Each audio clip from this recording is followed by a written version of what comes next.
If I was going with a bunch of young men and women on a bus and we drove by a beautiful mansion, it's just a gorgeous house on top of a hill. On the other side there's the ocean.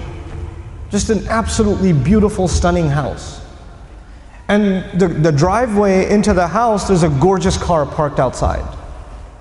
And on the back of the house, there's this incredible backyard and a swimming pool and all of it. I mean, whatever you can imagine is there. It's like it's a piece of Jannah on earth. And you see the guy walking into his house. We're driving on this bus and we see this guy walking into his house. And I asked these young men and women, do you think that guy's successful? Do you think he's successful? Overwhelmingly, what is going to be the response? Yeah, that's pretty successful. And the guy, look at him. Look at what he's accomplished in life. That's a pretty successful person. Okay. When you take a picture of someone graduating from college, they're shaking hands with the president of the university, they're being handed their diploma, and somebody asks you, you think that's successful?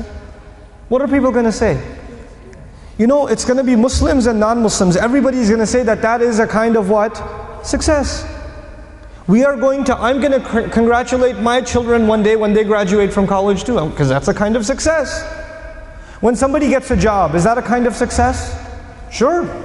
We congratulate people when they get a job. When somebody buys a house, when somebody starts a business, when somebody gets a new car, when somebody gets married, when people accomplish things in life, then we celebrate them, because these are different kinds of small and big successes. Isn't that true?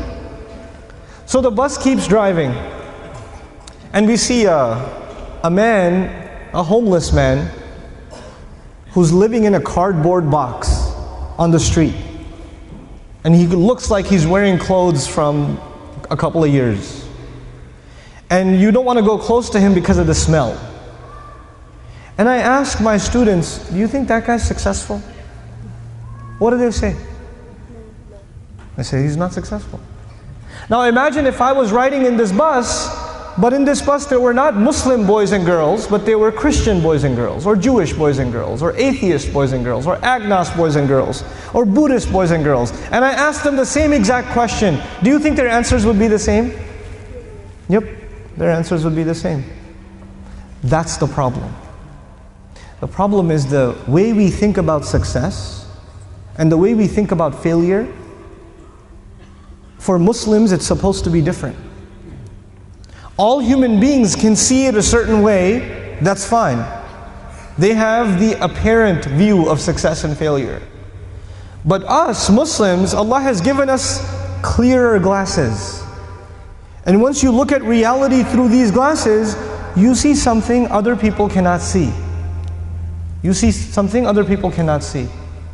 So when you put those glasses on, then you start thinking about the Book of Allah, and you realize that one of the most beautiful, captivating, magnificent homes that was ever built was the castle of Fir'aun. It was one of the most amazing homes ever built. And if our bus was driving by the castle of Fir'aun and he was walking into his house, and I asked my Muslim children, is that successful? Is that guy successful? What would their answer be? Fir'aun is not successful. He's one of the worst losers in all of human history. Isn't that the case? What was the second kind of person we ran into? There was one guy walking into a mansion. What was the other guy? He was a homeless guy. Okay. Ibrahim alayhi salam was kicked out of his house. He was told to leave the house. So he's homeless. Well, was he successful? He was. Actually, he's one of the most successful human beings that ever lived. Now the Quran is teaching me that a homeless man is successful, and an incredibly wealthy man is what? A failure. You know what the Quran is teaching me? The Quran is teaching me that success has nothing to do with wealth. And failure has nothing to do with poverty. Success and failure are different concepts for us than they are for everybody else. Some of you want your children to get a good education. I want you to think about this. The parents here, you want your children to get a good education. Why do you want your children to get a good education? Because you want them to be successful. Isn't that the case? You want them to get a job. You want them to get a good career. You want them to have a good life.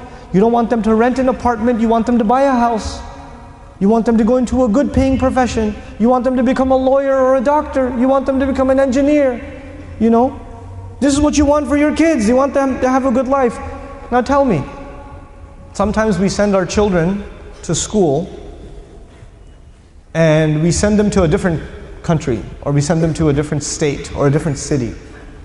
And even before our children left our home to go to these schools, you already notice that they are starting to disobey you. They're becoming disobedient to you. They're becoming less and less and less mindful of their prayer. And you're thinking in the back of your head, maybe if they go to college in a different city, that things are going to get worse. They're going to become even more rebellious, even more independent, even more careless. But then you think to yourself, but if they don't go to college in a different city, they're not going to succeed. They're not going to succeed. So you know what most parents do? What decision they make? Let them go. Let them go. Then 4 years go by, and then I get the email. I get the email, my child doesn't talk to me. My child wants nothing to do with me. My child has run off and married a non-Muslim. My child tells me that he doesn't believe in Islam anymore, or whatever. That didn't happen overnight. That process began a long time ago. But you know what? Even the concerned Muslim parent, maybe they didn't think about success and failure for themselves and for their child clearly enough to make the right kinds of decisions. Because in their head, so long as they graduate from college, they must be what? Successful. The price was too high. The price was not just the tuition. That's not the only, you didn't just pay tuition. You paid the price of guidance in some cases. That's a too high a price to pay. There's a lot of serious things for us to think about as families when we make our decisions.